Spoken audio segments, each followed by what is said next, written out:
The German socialists in Paris, among whom Engels was supposed to conduct revolutionary propaganda, were for the most part artisans, far from the industrial proletariat in their social status and psychology. Many German tailors, tanners and furniture carpenters lived in Paris.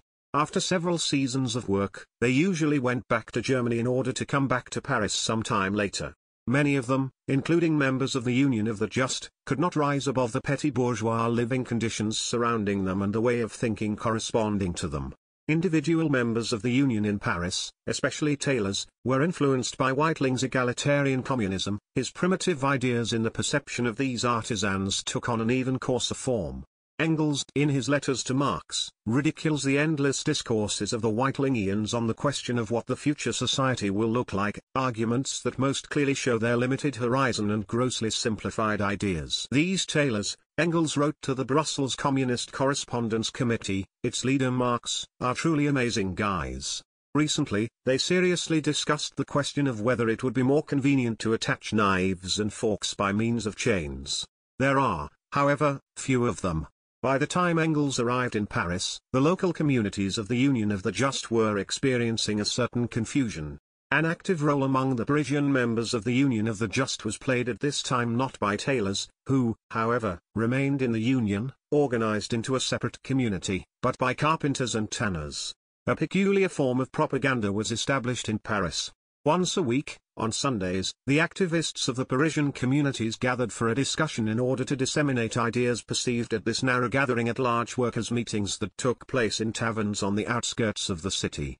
Such activists gathered weekly 12-20 people. Engels began his propaganda activities among these activists. Everbeck under the influence. Engels broke with Grun and joined the struggle against true socialism. Describing Engels' activities during this period, Lenin wrote, the year 1846. Engels in Paris. Paris was then seething with politics and discussion of various socialist theories. Engels eagerly studies socialism, gets to know Cabet, Louis Blanc and other outstanding socialists personally, runs around the editorial offices and circles. Setting himself the task of organizing a communist correspondence committee among the German workers in Paris, Engels found it necessary to consult with Everbeck, Younger and other advanced German workers on a plan for the implementation of this task. Engels came to the conclusion that it would be expedient to create the committee after the last Whitelingians were expelled from the Paris organization of the Union and the influence of the true socialist Grun was undermined. Taking part in the activities of the Parisian communities of the Union of the Just, Engels lectures the workers on the history of Germany, illuminating it in the light of historical materialism. These lectures were based on Engels' articles published in the organ of the Chartist Party, the North Star, entitled The State of Germany. However, Engels devotes his main attention to criticism of Grun and the Proudhonist ideas, which Grun began to actively propagate among the German workers in Paris. Engels also strove to overcome the apathy towards questions of theory which had appeared among the members of the League of the Just in Paris under the influence of Grun's phrase-mongering and meaningless propaganda.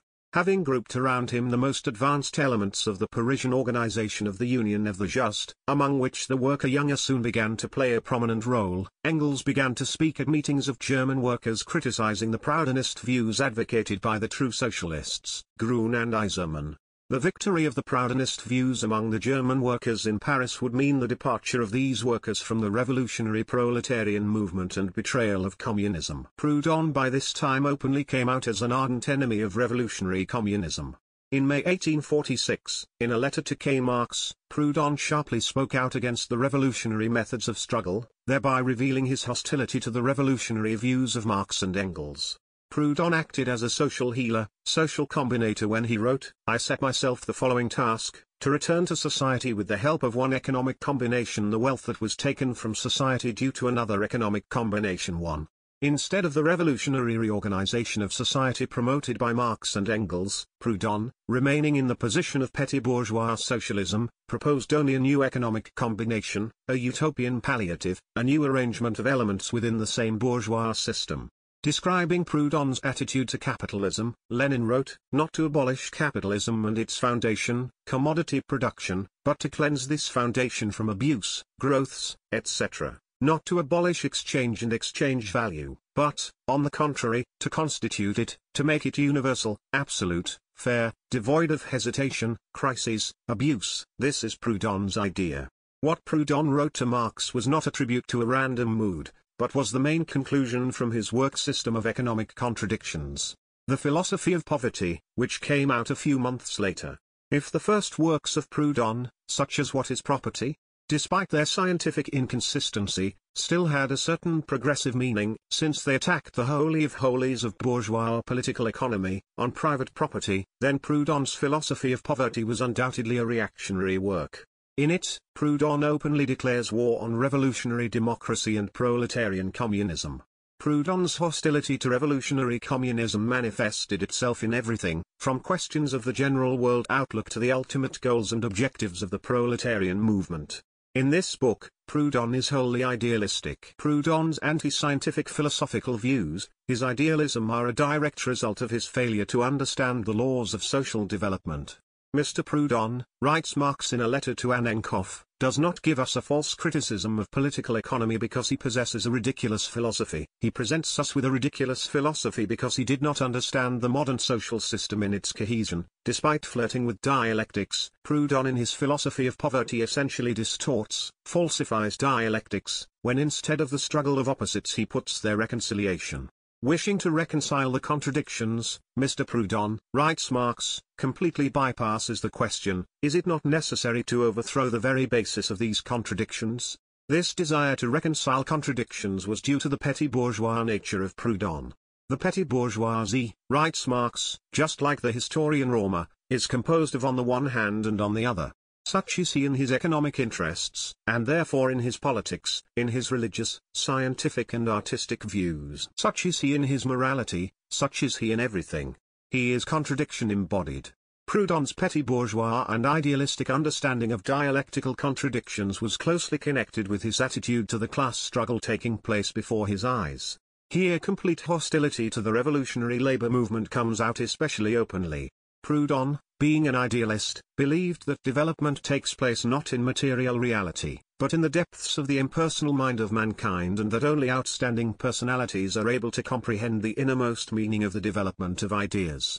At the same time, one cannot fail to notice that Proudhon essentially denied development in the world of ideas, since he considered them to be eternal. In the place of the great historical movement, writes Marx to Annenkopf, born of the conflict between the already acquired productive forces of people and their social relations. In place of the terrible wars that are preparing between different classes of one nation and between different nations, in place of the practical and revolutionary activity of the masses, which alone will be able to resolve these collisions, in the place of this vast, prolonged and complex movement, Mr. Proudhon substitutes bizarre movements of his head. So, history is made by scientists, people who are able to steal God's innermost thought from God. The common people should only put into practice their revelations. You now understand why Mr. Proudhon is an out-and-out enemy of any political movement. Proudhon, believing in the all-healing significance of his theories, rejected all effective means and methods of struggle of the working class. He criticizes strikes as a method of struggle for higher wages on the grounds that they say, will only cause a general rise in prices for consumer goods and that the workers will not gain anything from this increase in wages. He also spoke out sharply against coalitions, arguing that workers' refusal to strike should be seen as undoubted progress stemming from the growth of their economic education. Proudhon, one of the founders of anarchism, was especially furious at the political struggle of the working class. In his book, he accuses the revolutionary Democrats and Communists of the fact that they, instead of carrying out social reform by abolishing power and politics, want the restoration of power and politics. For the working classes, he continues, the problem is not in gaining power, and in overcoming both power and monopoly. From the same anarchist position, Proudhon rejects violent social revolution and the dictatorship of the proletariat. Oh, working people! Your fate is a mystery that neither physical strength, nor a spiritual being, nor outbursts of enthusiasm, nor any enthusiastic feeling can solve.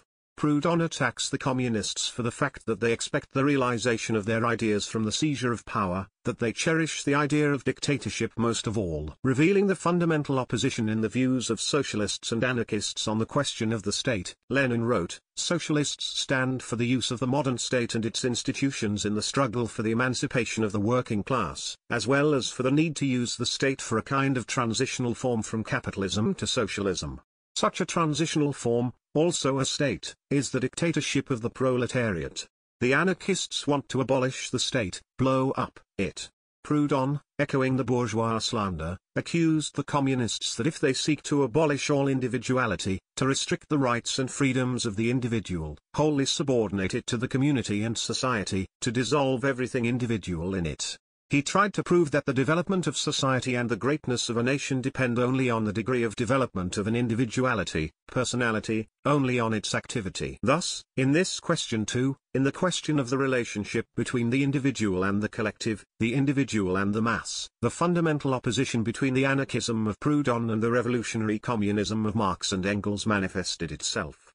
The cornerstone of anarchism, writes Comrade Stalin, is a person whose liberation, in his opinion, is the main condition for the liberation of the masses, of the collective. According to anarchism, the emancipation of the masses is impossible until the individual is emancipated, which is why its slogan is, everything for the individual. The cornerstone of Marxism is the mass, the liberation of which, in his opinion, is the main condition for the liberation of the individual. That is, according to Marxism, liberation of the individual is impossible as long as the weight is released, which is why its slogan, everything for the masses. Proudhon devoted an entire section of his book to criticism of various communist and socialist doctrines, and mainly the Cabet system. Proudhon reproduced every slanderous attack ever made by bourgeois and petty bourgeois ideologists against the socialist movement. Despite all the attacks of Proudhon against utopian socialism and communism, against Fourier, Cabet, Decimy, and others, he not only failed to overcome their utopianism, but was significantly below the criticized representatives of utopian socialism and communism. At the same time, Proudhon PBD attacked communism and the revolutionary proletarian movement as a whole as a pretext for the struggle against the sentimentality of certain utopian schools of socialism and communism. Grun, who saw in Proudhon's work an ideological weapon of struggle against revolutionary communism, already wrote to him July 1846 that he began to work on translating his book into German, as he was convinced that the future promises either the victory of Proudhon's principles, or a terrible catastrophe whose end no one can foresee. Grun has spoken in Triasche Zeitung and Kölnische Zeitung with articles in which extol the scientific achievements Proudhon. Thus, in Triasche Zeitung of July 31, 1846, Grun characterized Proudhon as the greatest French thinker of our time. Grun continued to propagate the ideas of Proudhon in 1847, when he published his German translation of Proudhon's book and in this connection published a series of articles in the clerical bourgeois Cologne Zeitung. In these articles, Grun, extolling Proudhon, uses the latter's arguments to attack revolutionary communism. Thus, Proudhon was the worst enemy of communism and the revolutionary movement. Without a struggle against Proudhon and his supporters, it was impossible to rally the German workers in Paris around the banner of revolutionary communism.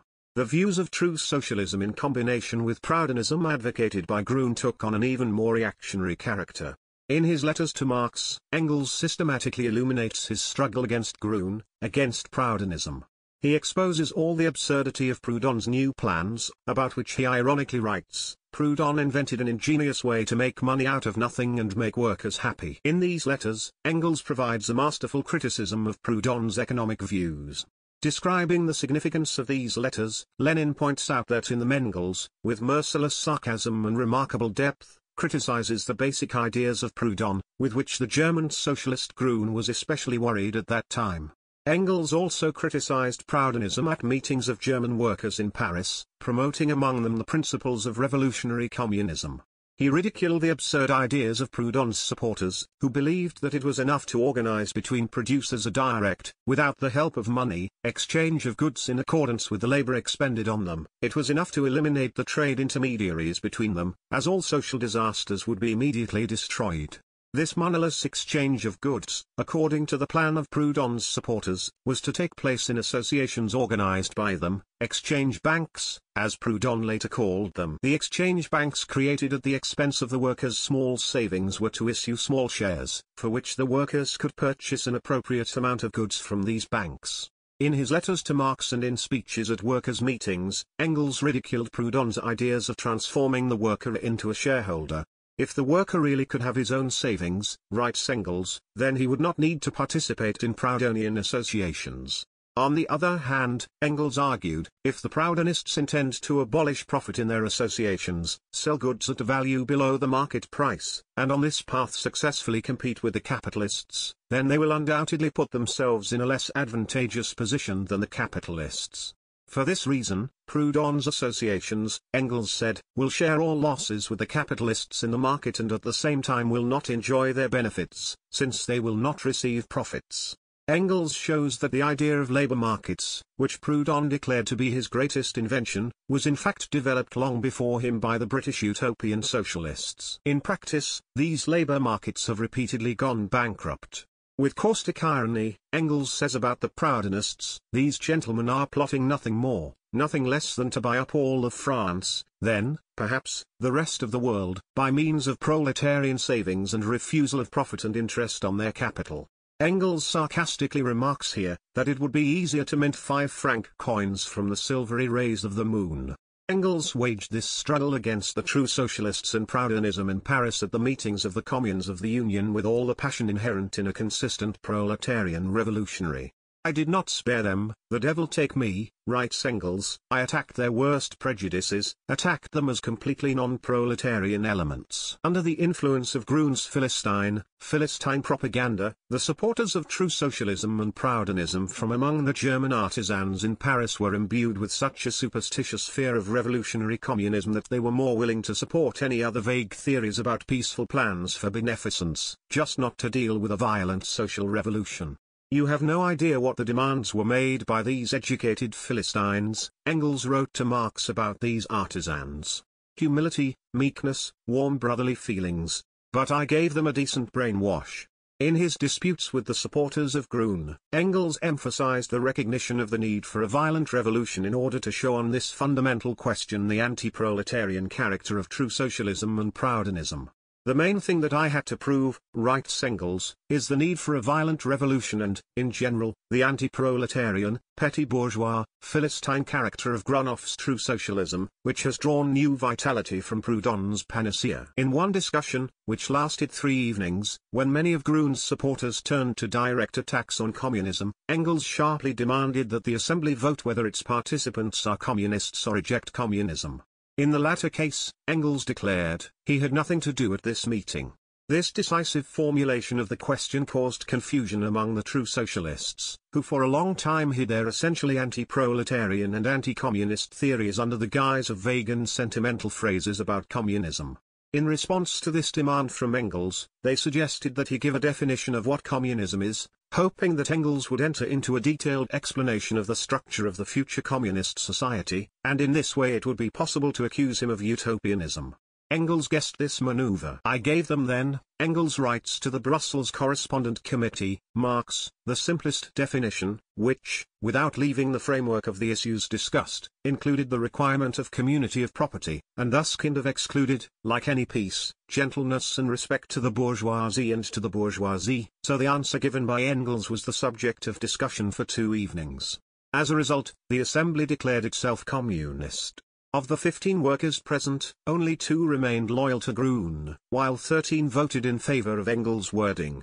Thus, Engels, by his tireless propaganda of the ideas of revolutionary communism, by his passionate struggle against true socialism, illuminating the path of advanced German workers to scientific communism, laid the foundations of the Communist Party. Having won a victory over the Grunians Proudhonists, Engels was now able to organize the advanced German workers in Paris in other forms, to put the propaganda of revolutionary communism on a scientific basis. In illuminating this tireless struggle of Engels against the true socialists, Lenin wrote in 1913, "This is how the foundations of the Social Democratic Labour Party of Germany were laid in Paris 67 years ago." Groen and his supporter Eisenman, in their letters, systematically informed Proudhon of Engels' speeches in Paris. Thus, in a letter dated September 26, 1846, Groen sadly complains to Proudhon that Everbeck had become an ardent supporter of Engels. He further reported on the active communist propaganda conducted by Engels in Paris. Groen was forced to admit that he had lost his influence among the workers. At the same time, he tried to assure Proudhon that the 2 of them still have supporters in Germany who believe that Proudhon's theory of constituted value can prevent social revolution. In another letter to Proudhon, Grun actually acknowledged the dominant influence of Engels among the German workers in Paris. Having failed in an open struggle against Engels and his supporters, Grun and his followers went to outright villainy in order to remove Engels from the battlefield, to achieve the expulsion of Engels from Paris. Already in a letter to Proudhon on October 20, Grun boasts that he has thrown a burning brand among the masses of German workers in Paris, which will force Engels to curtail his activities. Grun does not decipher the meaning of this hint here. The essence of Grun's intrigue is revealed in a letter from Engels to Marx dated October 23, 1846. Too weak to harm Engels in a theoretical dispute, the true socialists, inspired by Grun, began to accuse Engels at open meetings of German artisans, which were usually attended by many spies and his supporters in the propaganda of revolutionary communism. Thus, Grun's supporters were in fact informing the police about Engels and the revolutionary German workers. In the correspondence between Grun and Proudhon we find also a rather clear indication that the latter made attempts to rally his supporters, who were present in different countries. Proudhon's letter, in which this idea develops, has not reached us, but Proudhon's project emerges from Grun's reply letter of November 24, 1846. As for your project of the association of all our friends, both yours and mine, Grun writes, then I have already begun to ponder this matter. I am only awaiting the end of my translation to complete the development of this project. Grun further points to the need to unite all of Proudhon's supporters in France, Germany, and Switzerland. It was necessary to end the struggle against Proudhon and his followers. This task was undertaken by Marx, who opposed Proudhon with his book The Poverty of Philosophy. In opposing Proudhon with a special work, Marx had in mind the interests of the socialist movement not only in Germany, but also in other European countries, and especially in France. Proudhon in his book took under fire the entire communist and socialist movement and in particular almost all directions of French utopian socialism and communism. Proudhon attacked even such a reformist petty bourgeois socialist as Louis Blanc only because the latter advocated the necessity of political struggle. Representatives of all the directions of French socialism criticized by Proudhon were poorly versed in questions of political economy and therefore were shy in front of Proudhon's alleged scholarship. The challenge, thrown by the latter, remained almost unanswered on their part. It was necessary to help the French socialists in their struggle against Proudhon and, thus, to rally around revolutionary communism the healthiest and most advanced elements of the French socialist movement. This should explain why Marx wrote his book against Proudhon in French. In addition, Marx sought to challenge Proudhon, who did not know German, to a discussion, since an open polemic with the well-known Proudhon would have drawn the attention of the participants of the socialist movement to revolutionary communism even more. Marx began work on the book The Poverty of Philosophy in January 1847, and already in July of this year it was published. In it, Marx completely breaks down Proudhon's false theory of constituted value, i.e., about the possibility of creating, within the framework of capitalism, a strict correspondence between demand and supply, between consumer and exchange value on the way of implementing various utopian projects, a theory that served as an economic justification for petty bourgeois reformism and struggle against the proletarian revolution. At the same time, Marx outlines the class character of the activities of bourgeois economists in clear lines. Here he reveals the apologetic character of bourgeois political economy. He also criticizes the utopian socialists, who, according to Marx, played a progressive role only at the earliest stage in the formation of the proletariat. With the further development of the labor movement, they increasingly lost their progressive significance. In The Poverty of Philosophy, Marx develops his own method, materialistic dialectics. To the utopian and idealistic views of Proudhon, Marx opposes his new, revolutionary and scientific worldview, dialectical and historical materialism, which constitutes the theoretical foundation of communism. Marx criticized Proudhon's metaphysical constructions, his attempts to find the key to explaining the development of society in some abstract idea, for example, in the idea of justice, according to which, according to Proudhon, society should be transformed. Describing the struggle of Marx against the metaphysics of Proudhon, Comrade Stalin wrote, "The ancestor of the anarchists, Proudhon, said that in the world there exists once and for all immutable justice, which should be the basis of the future society." In this regard, Proudhon was called a metaphysician. Marx fought against Proudhon with the help of the dialectical method and argued that since everything in the world changes, then justice must also change, and, therefore, invariable justice is metaphysical nonsense in the poverty of philosophy. Marx gives a scientific analysis of the main forms of the class struggle and organization of the proletariat and substantiates the need for its political, revolutionary struggle. Studying the concrete forms of the proletarian struggle, Marx, in contrast to the petty bourgeois socialist Proudhon and other utopian socialists, proves that strikes and coalitions are necessary means of struggle for workers against capital.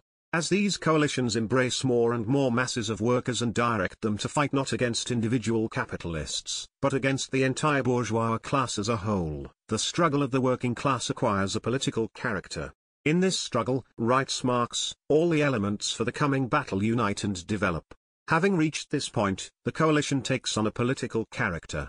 In his work Karl Marx Lenin cites the aforementioned theses of Marx on strikes and coalitions and draws the following conclusion: here we have a program and tactics of the economic struggle and the trade union movement for several decades, for the entire long epoch of preparing the forces of the proletariat for the coming battle. Explaining Marxist views on the question of the relationship between economic and political struggle, Comrade Stalin wrote, Marx said that every class struggle is a political struggle. This means that if today the proletarians and capitalists are waging an economic struggle between themselves, tomorrow they will have to wage a political struggle and thus defend their class interests in a double struggle. Higher wages and shorter working hours, etc. But, in addition to professional interests, proletarians also have general class interests, which consist in the socialist revolution and the establishment of socialism. It is impossible to carry out a socialist revolution until the proletariat has won political domination as a single and indivisible class. This is where the proletariat needs a political struggle and a political party that will carry out the ideological leadership of its political movement. Comrade Stalin further points out that the proletariat is interested in the trade unions being ideologically dependent on the political party of the working class, which will lead its unions in a dignified manner to the promised land, to socialism. In classically clear terms, Marx defines the ultimate goals of the communist movement and the conditions for the emancipation of the proletariat. The oppressed class cannot free itself without creating a new society that does not know classes and class opposites. But this presupposes a sufficiently high level of development of the productive forces, so high that the already acquired productive forces and existing social relations can no longer coexist side by side.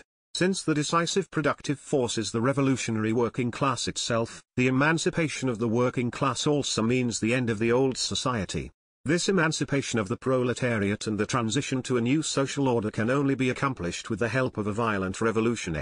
Thus, Marx, developing the foundations of a materialist understanding of history and exposing the reactionary nature of Proudhon's philosophical, economic, and political views, proved the inevitability of a violent socialist revolution and revealed the world historical role of the proletariat as the creator of a new society.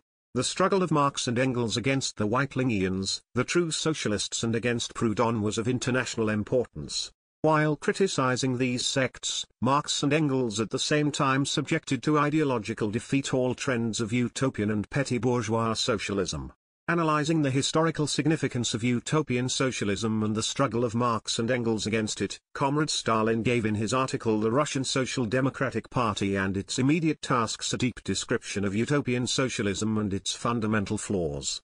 He wrote, "Utopian socialism did not clarify the laws of social life, but hovered over life, striving upward, while a strong connection with reality was needed. The implementation of socialism was set by the utopians as the immediate goal at a time when there was no basis in life for its implementation, and, what is even more sad in their results, the utopians expected the implementation of socialism from the mighty of this world, who, in their opinion, could easily be convinced of the correctness socialist ideal. This view completely obscured the real labor movement and the working mass, which is the only natural bearer of the socialist ideal. The utopians could not understand this. Marx and Engels, subjecting utopian socialism to sharp criticism, gave fundamentally different answers to all the questions that history posed to public thought by that time than their predecessors, the utopians, answers that reveal the fundamental opposite of scientific, revolutionary communism to utopian socialism. While the utopian socialists, being idealists, saw the driving force behind the development of society in the development of spirit and ideas, Marx and Engels developed their materialist understanding of history, revealing the laws of social life in material reality itself, in the development of productive forces and production relations. Unlike the utopian socialists, they proved that the transition to a new social system, to communism, is possible only if there is a certain level of development of the productive forces and with a high level of class organization of the proletariat and its revolutionary consciousness. From the very beginning of their revolutionary communist activity, Marx and Engels proclaimed the world historical role of the proletariat as the gravedigger of capitalism and the creator of a new, classless society. They saw their main task in uniting the labor movement with scientific socialism, in organizing the proletariat into a political party capable of leading the struggle of the working class for communism. The struggle of Marx and Engels against Whitelinism, true socialism and Proudhon is an example of a consistent, irreconcilable struggle against trends hostile to the proletariat and revolutionary communism.